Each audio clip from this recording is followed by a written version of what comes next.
To all those people watching, I'd like to remind everyone that this video is not made for kids. It's for older fans and adults. Enjoy the fucking video!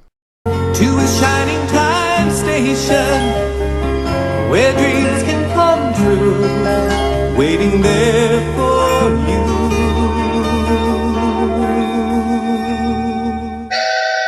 At Farquhar, Thomas, Toby and Percy were getting ready for another day's work. While they were steaming up, Sir Stephen Topham Hatt arrived with some exciting news. A group of actors from America are coming to the island of Sodor to be photographed with all of you. The engines were amazed. Actors? From America, sir? Yes, Percy. They are coming here to be photographed for promotion of a new television show that'll be aired over there in a few weeks. What's the show called, sir? Asked Thomas. It's called Shining Time Station. It's about a railroad station in the United States on a line called the Indian Valley Railroad, managed by a woman named Stacy Jones, and has an 18-inch magic man called Mr. Conductor. Conductor? Thomas asked, puzzled. Railroad? Wondered Toby. Sir Stephen laughed. It's all American rail lingo, he replied. Conductor means guard, and railroad means railway.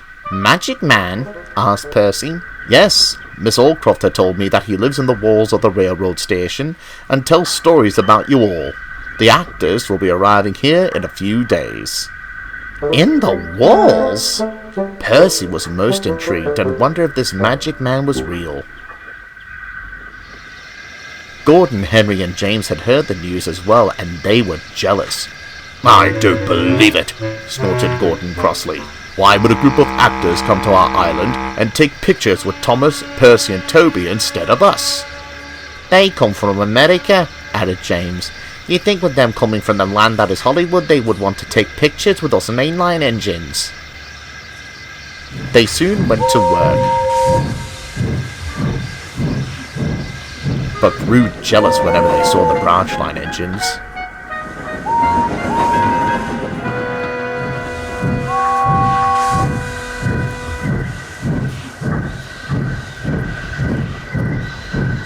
If you ever visit the island of Sodor and are interested in the stories from the various railways, then you should visit the Railway Archives.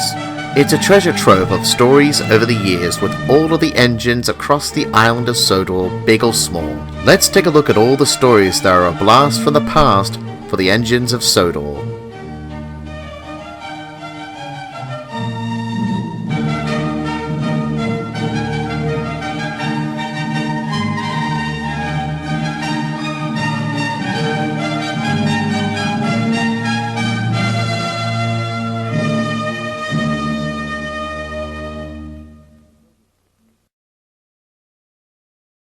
It was the day before the actors were to arrive. Have you three heard about this magic man? He asked. Percy, what are you talking about? Replied James, feeling annoyed. The Fat Controller told me about this magic man that lives in the walls of a railway station in America for this new television show that tells stories about us. I was wondering, had you ever seen him? Since we're real and the stories are about us, is this magic man real? Then the big engines all shared knowing looks. Yes, Percy, replied Gordon. We know about this magic man. We have seen him from time to time lurking around the station yard asking us about the stories. Percy smiled. Do you think he's here right now? Maybe, replied Henry, but he could be anywhere. Why, he could be on Thomas's branch line. Percy bubbled with excitement and he puffed away. Meanwhile, the big engines all chortled by their trick. That will make Percy foolish, chuckled James. Especially with those actors, added Gordon. When Percy arrived back at the top station, he told Thomas and Toby all about the magic man. So he is real. We better look out for him. Thomas and Toby looked at him confused. Percy, I think Gordon, Henry and James were just pulling our wheels, said Thomas. How so?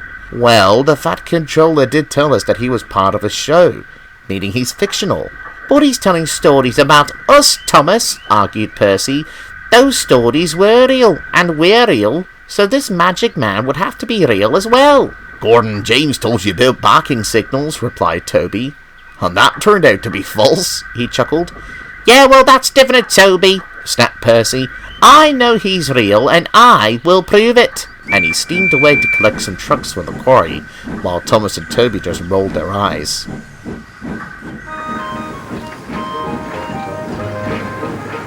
Percy collected his trucks at the quarry, and he steamed away to the harbour to deliver it.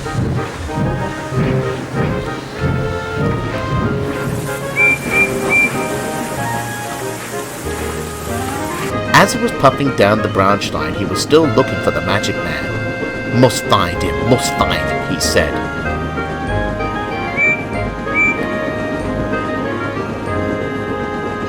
He was searching for him all the way down the line, but he wasn't paying attention from what was up ahead. On the road, Bulgy was running late.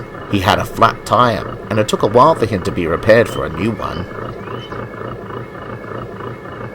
Down the road, a lorry was driving the other way. He could see Bulgy up ahead. Hey, out of the way, he yelled. The lorry driver veered away from the lane, avoiding a collision with the double-decker bus. Luckily he did, but he didn't know about the bridge. He plowed through the parapets and plunged towards the tracks, crashing down. Thankfully he had jumped out of the cab in time, but the lorry lay in ruins, and Percy was heading towards it while looking for the magic man.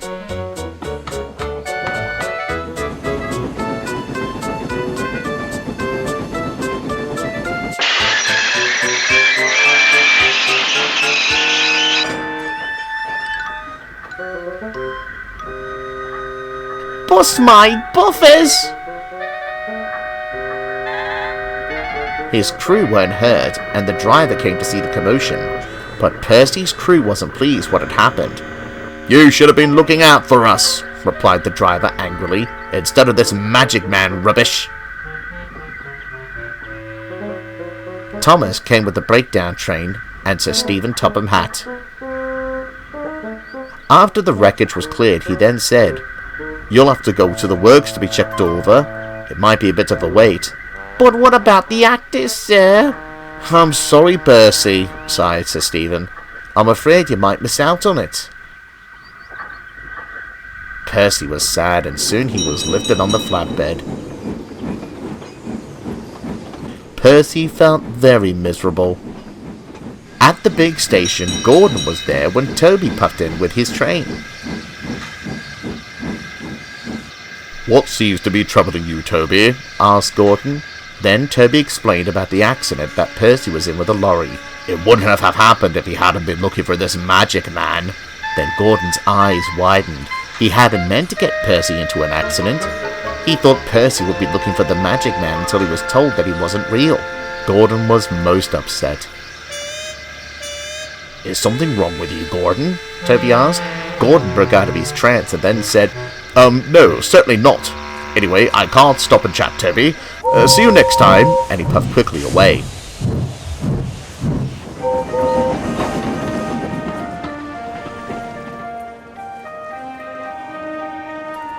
Gordon was feeling terrible, and as he puffed past Crovan's gate, he could see Percy looking very sad.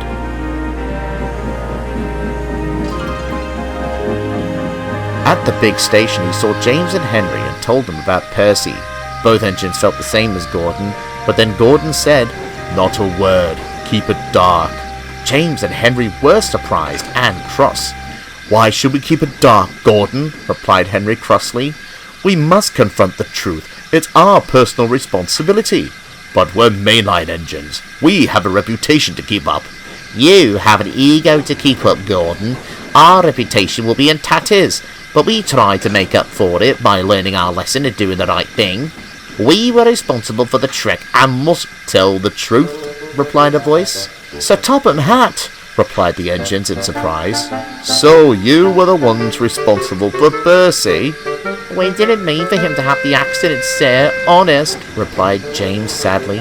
I know the accident wasn't all your fault, but I am most displeased with you tricking poor Percy into believing something that would cost him not paying attention. We only did the trick because they were going to be photographed with the actors, sir, sighed Gordon. Sir Stephen groaned. Oh, I was going to tell you this as well, but they weren't going to be the only ones photographed. Miss Allcroft and her cool producer, Mr. Sickleco, had asked me to have them and you all to be photographed with them, since your model counterparts are going to be in the new television show.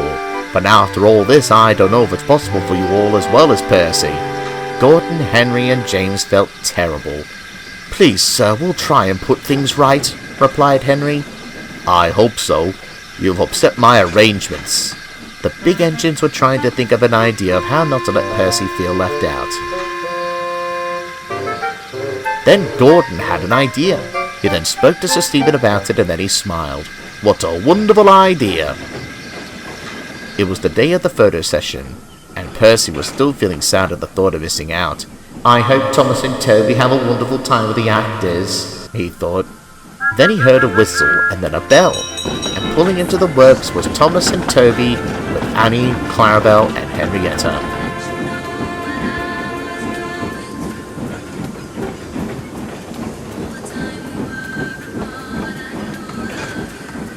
What are you two doing here? He asked in astonishment. The Fat Controller had arranged to have the photo sessions with the actors here, replied Thomas happily. Percy was excited, and coming out of the coaches were all the actors. One of them being Percy's Magic Man. Percy was surprised. It's the Magic Man, he gasped. The man chuckled. No, Percy, it's me, he said. Percy looked towards the man closely and realized who he was. Oh my goodness, it's Mr. Starkey! The very same. So are you the Magic Man? I am, although I'm not 18 inches tall, mind you, and everyone chuckled.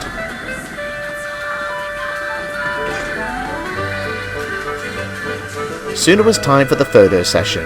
Everyone stood with the engines while posing for the cameras, until at last the session was done. Percy was very happy, and Thomas and Toby were glad to see it. This was a wonderful day. Thank you. Don't thank us, replied Toby. Give thanks to Gordon, Henry and James. It was their idea to make this possible since they felt so bad about your accident. Then Toby explained about their Magic Man trick. I thought they were responsible, but what happened had happened, and I'm glad that they learnt their lesson. I'll give them my thanks whenever I'm done. By the way, who was looking after the branch line? James liked pulling passenger trains, but he finds the idea of running them on a branch line to be rather dull. I'm a mainline engine, he groused, not a backwater engine. Well, someone had to look after this line. It's no good of you to look after the shunting and trucks. That's why Mavis and Edward are doing it, replied his driver.